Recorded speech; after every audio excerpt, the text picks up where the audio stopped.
one constant feeling reigns over the 130-plus year history of NC State Wolfpack football. Hope. And when there's hope, well, Pack fans can always relate. Pack family, time for a true look at your team. Expert analysis, special guests, and a Carter Finley-sized bag full of X's and O's. Let's get hooked up for Pack Therapy. Here are your hosts, Tim Donnelly and Wolfpack great Mike Glennon. Welcome back into another edition of the Pack Therapy Podcast. I'm Tim Donnelly, as always, joined by Pack legend Mike Glennon, former quarterback. And we have a very special guest today, Wolfpack Tom from Savage Wolves, local entrepreneur, NC State fan. But we also, before we bring Tom on and get his thoughts on some things, please subscribe, please like, please comment. Everywhere podcasts can be found. Please tell your friends about Pack Therapy. We'll start here, Tom. Thank you very much for taking the time. Any breaking news? Any like 4-star coming out of the portal that you can share for us? Because I feel like every time your face pops up on my Twitter feed, it means some big transfer recruit is coming out of the portal to the NC State Wolfpack. Yeah, I mean, I've decided that I'm coming back next year as a State fan. No, we still have a few things, some now it's really about some of the local guys that are current members of the team that have a decision to make whether they're going to the draft or coming back. But right now, I think as far as new additions and new players, I think we're pretty set, man. It's funny, Coach Gibson last year was just joking around. He said, "Go get me an offense in the portal." And now he's like, "Dude, chill." But no, I think for now, I think we're pretty content.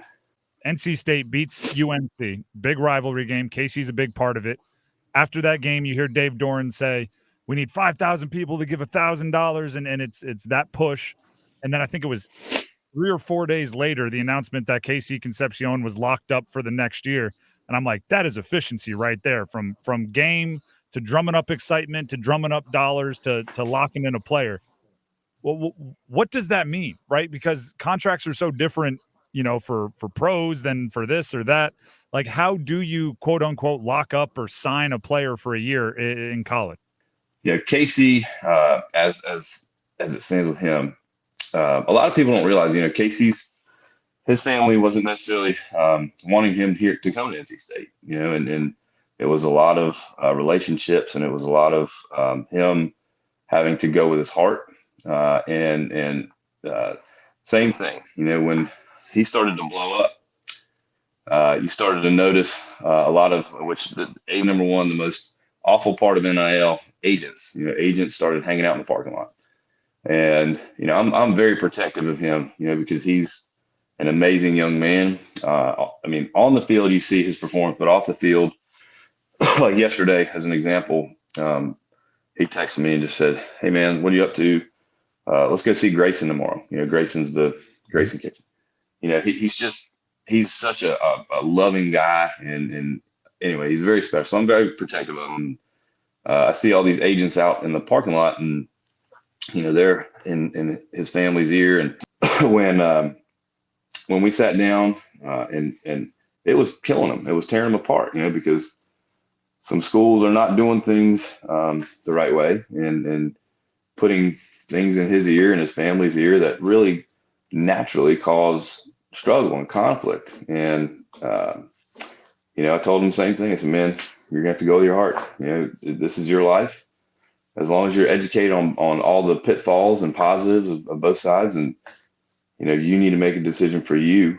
And he loves it here, man. He absolutely loves it here. So with excuse me, with you making all that commitment, right, and setting up the LLCs and doing this and doing that and helping him with the clothing brand, what commitment is coming from the player side? Is it a multi-year? Is it I'll be here next season? Like, how are they pledging back in the other direction?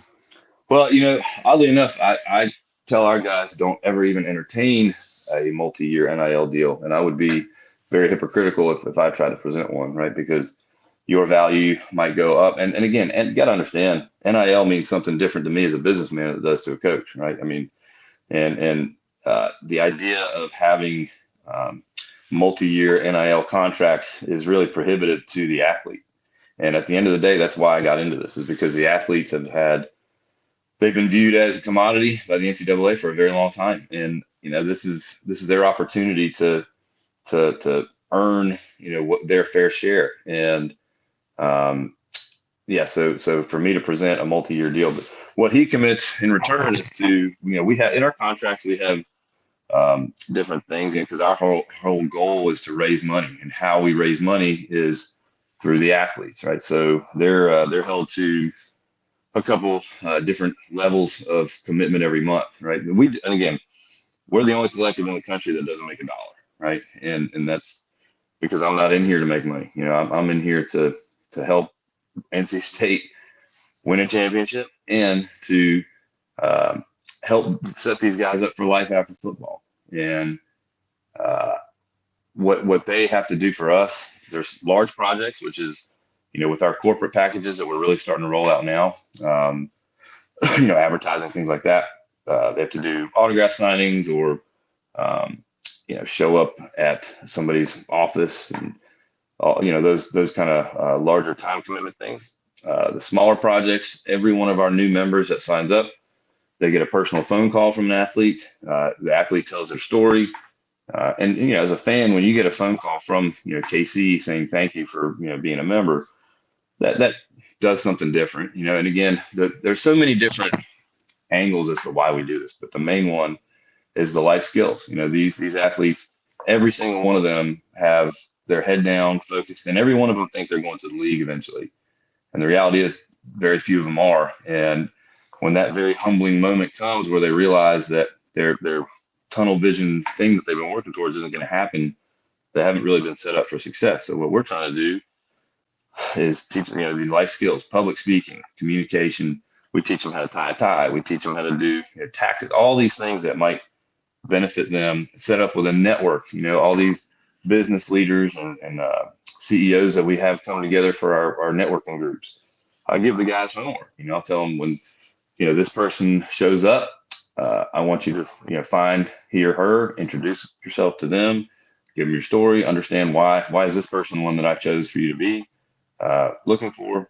It's just, admittedly, I was in the same boat. Before NIL, I thought Division I athletes had it made, big man on campus.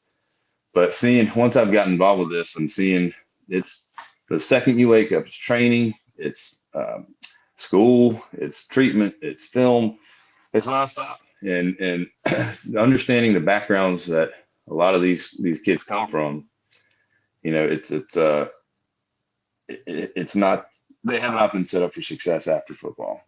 Well, I know media is a big post football aspiration. So if they ever want to be a podcast guest and just get those reps, you know how to reach out to Pack Therapy.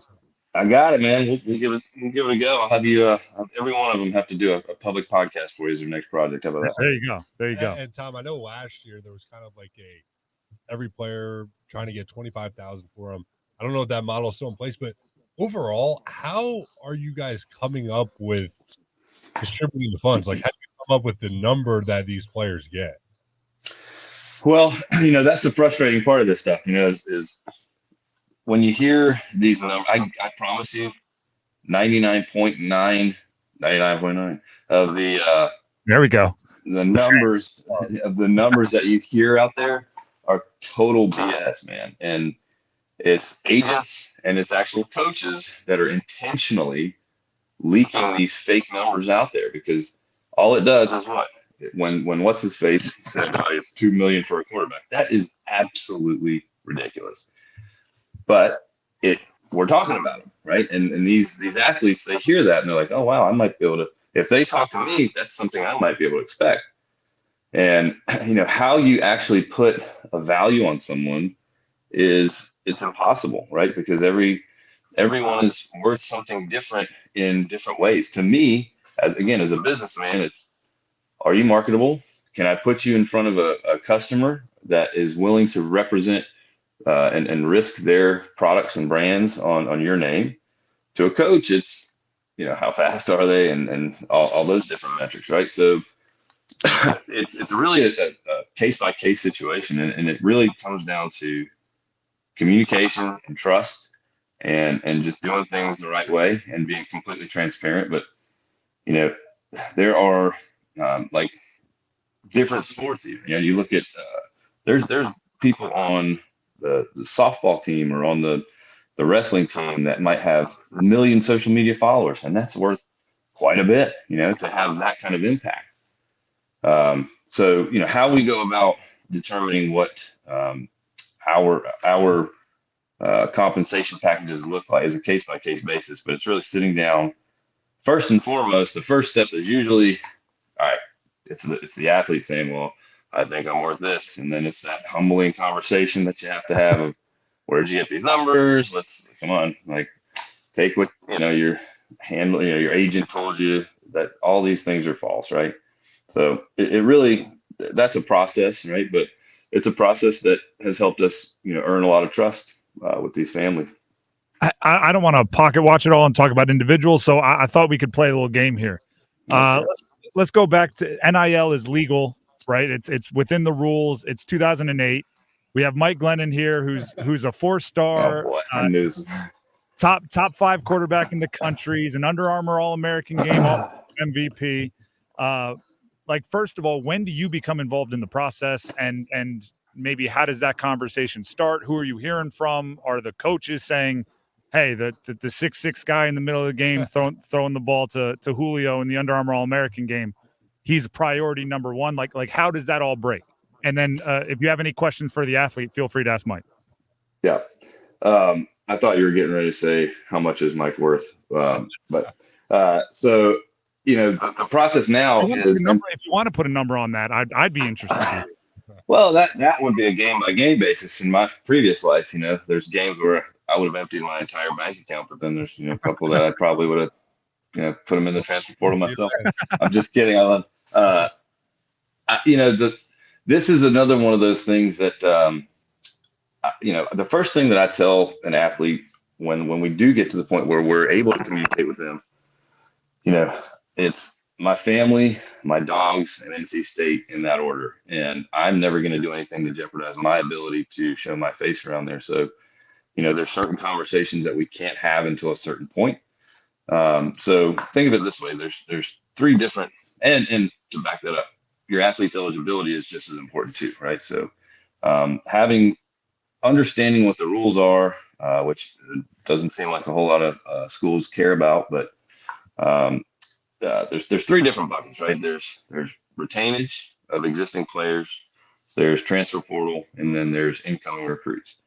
For retainage, obviously, I can talk to them anytime, right? And we sit down, and we actually sit down quite a bit. We'll sit down throughout the season, probably 2 or 3 times a week, just to catch up and talk about life. And when the time of the season comes around to where we want to, see how they are, make sure that they're comfortable, that's the easy part. Transfer portal, once an athlete's in the portal and the coaches have identified that this is an athlete that we want, we've talked to them, the current, and it's almost a trickle down thing that really, that's why, Drake, Thayer, all these guys, that's why it was so important for us to do right by them. I can't tell you how much of a part they play in this, right? Because we have those guys evangelize to everyone down the line about, how we operate, because until that period of time where I am allowed to talk to someone, we count on the existing athletes. We count on the families that we've done right by to evangelize for us. And it's almost like a backwards approach, but it works because instead of having, my dumbass, oh, we're the greatest thing, whatever, they've actually already been in contact with a group of people that have lived through it and seen, we do things or the way we say we're going to. So again, by the time I'm in the conversation, there's already established level of comfort and trust, and they know it's not some type of sales pitch. So yeah, it's so Mike would have heard from Phillip Rivers already prior to you even getting into the situation. Correct. And Mike, by that time, Mike would have been just quit wasting my time. You little peon. I've already talked to Phillip Rivers. Do you know I'm Mike Glennon? Hey Tom, Mike actually has to head out. He's got to go pick up some kids. Is it cool if we hang? I still want to Sure, jump man. in a bit more. All right, Absolutely. cool. Before you Good to see you, brother. I'll call you in a little bit. All right, cool. Yeah, man. I got to take my kid to school. Awesome, man. See you, buddy.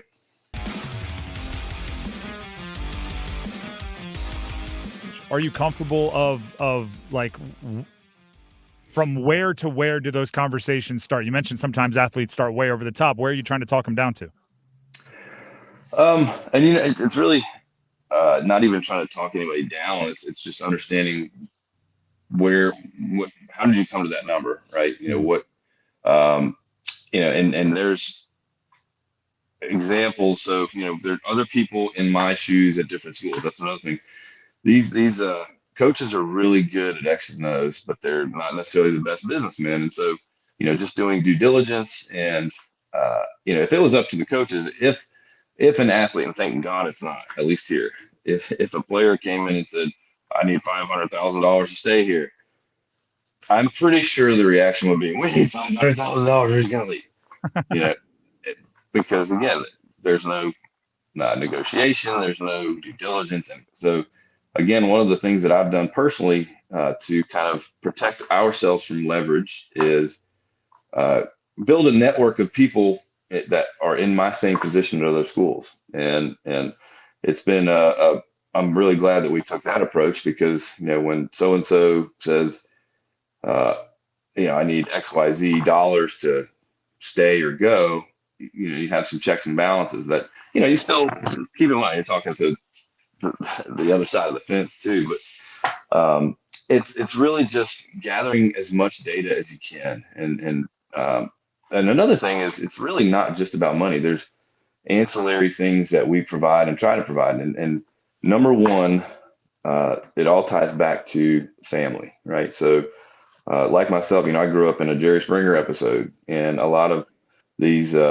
athletes, unfortunately, have come from similar backgrounds, and having the family present, the family that is around, having the family present is really important to us. So, we provide not just, hey, this is what you're going to get paid, right? It's, hey, we'd like to provide your mom or whoever flights to come see your games for the first time, and hotels, and all these different things, vehicle leases, helping them build their brand. We have a team of people behind us that the second that someone signs with Savage Wolves, will do a deep dive, understand who they are, what's their hobbies, try to set them up with people that might have businesses in those same fields. Again, trying to set them up for life after football. Range, it really depends on so many factors, right? There's, and I'll be honest with you, there's some athletes, I think, that get paid more or less than some who probably should get compensated more or less, right? But it's a very fluid thing, and the reality is reputation is everything in NIL. And I would rather have a really hard conversation with someone that brings them maybe back to earth than to lie to somebody. And I think that approach has also helped get us to where we're at. What's your relationship with the coaching staff, right? You've mentioned Coach Gibson. You brought up, cigars with Coach Doran. Are they tipping you off on which guys are priority, or I don't know your football background. Are you evaluating players? Are you crunching tape and saying, hey, this transfer is the guy? Like what's the relationship with the coaches like? As far as the coaching staff and, who I talk to and whatnot, it's really, they have a recruiting team and a talent evaluation, all those things. And it's defensively, you have guys that are reaching out to the school because they want to learn under Tony Gibson. Mm-hmm. And, even all of our coaches now, people need to understand this coaching staff that we've assembled it's I think the best coaching staff at one time that the school's ever had. And if you really think about that, we've had some really big name coaches come through here. Anai, what he did, and Anai's what he did to put points on the board, and that just shows, like, imagine what he can do with what he's about to have, right? I mean, he's very, very good at what he does. TJ, man, that guy, well, he's a great guy to be around, but he's just a very positive, exciting guy. But the offensive lineman, his development of offensive lineman is like legendary, right? And Coach Wiles on the defensive line, like, I mean, we have Mitch, DeForest, we from top to bottom, we have a staff that is just badass, man. And Doran, the fans, again, stock market. Some fans, they love him, some they hate him. People got to understand, man, other schools have been doing NIL for a long time. We haven't. We have been scratching and clawing, and we've been building something. We've built a culture. Where I get involved, I don't necessarily get like tipped off or anything, but I do. I follow recruiting. Steve Williams, Inside Pack Sportsman. I think he's the best in the business, and I follow recruiting. And so when I start to hear so and so's names of visiting, blah blah blah, I'll go do my research in the event that is somebody that I need to know, and I need to know what their family's background is. And by the time that I get involved, I try to arm myself. If coaches go into a recruit's home with his family and say, "Oh, we love your son, we're going to care for your son, we blah blah blah," and that individual makes a decision that he thinks is best and goes to a different school, and they don't ever hear from you again, that's pretty disingenuous, right? And I tell them, like, in business, if I lose a contract to a big client, I don't just never call them again. I find out what do we do wrong? What can we do better next time?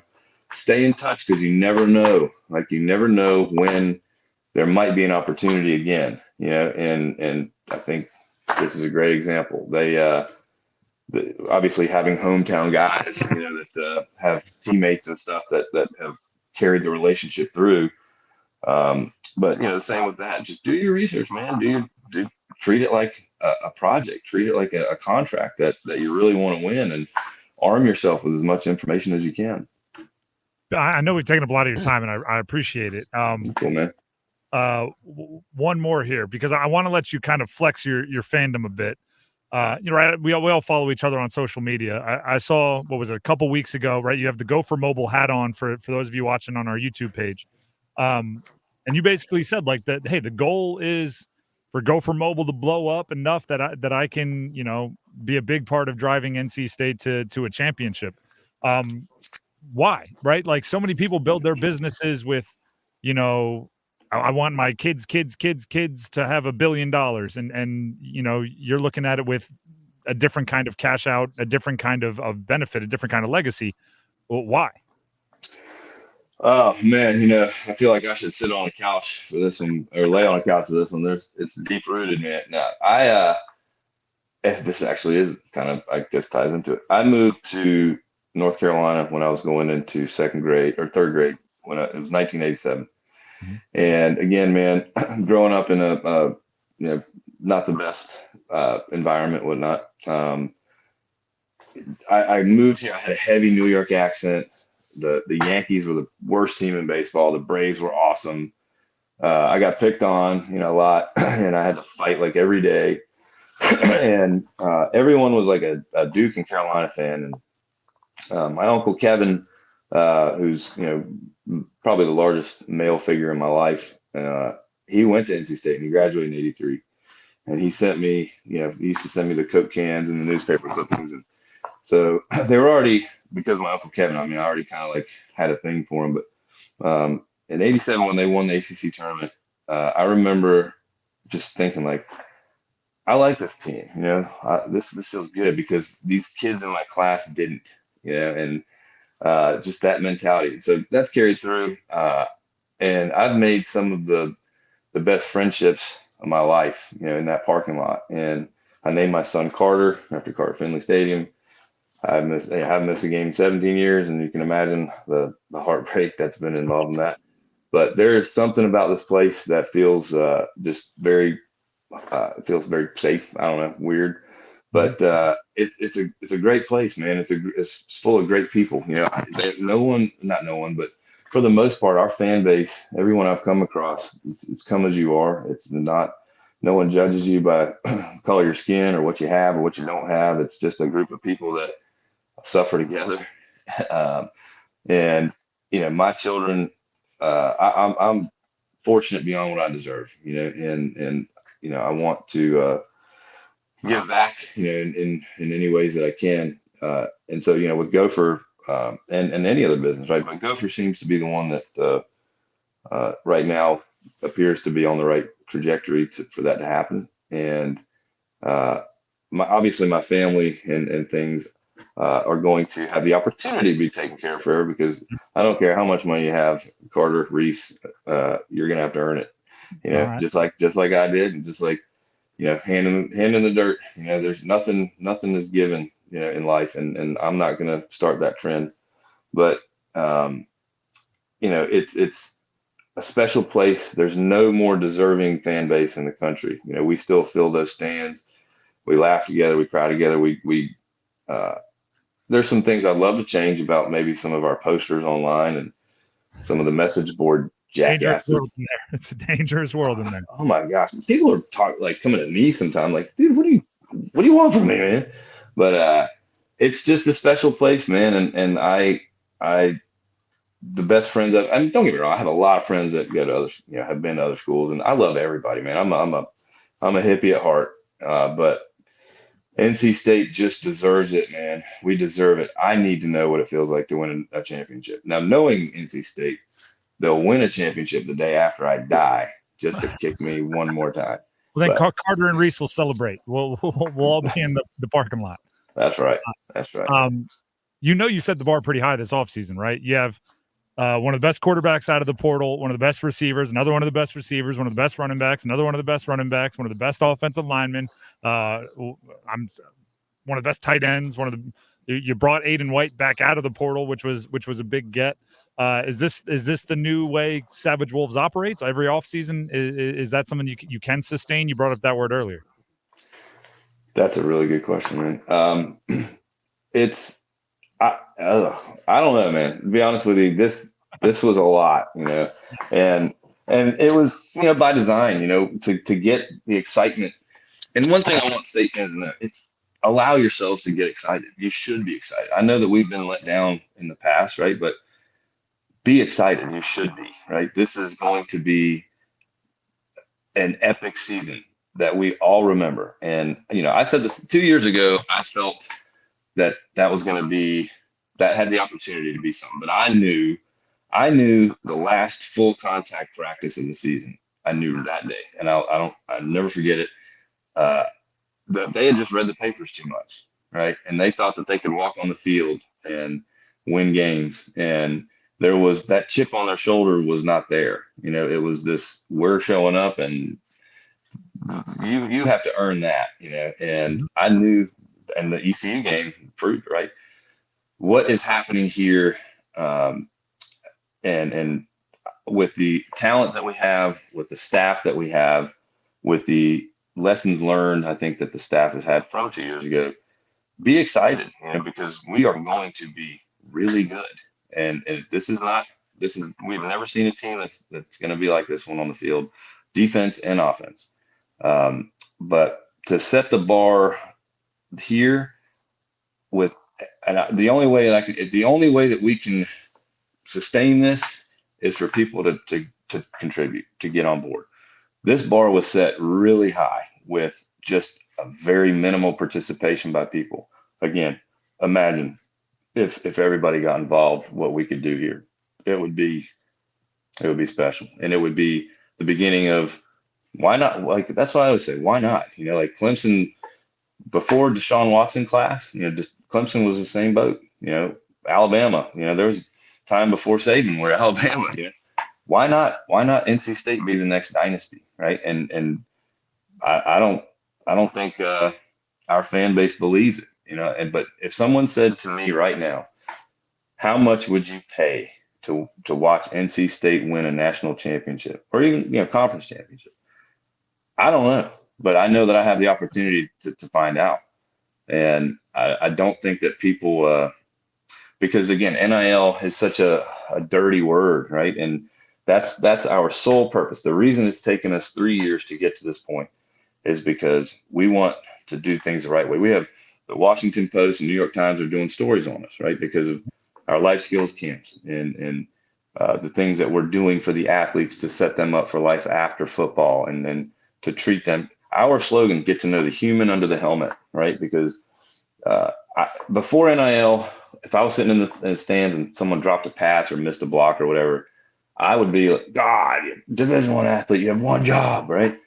But getting to know these families, getting to know these athletes, I know that there's no one on the planet that wanted to make that play more. And it changes the way you watch the game.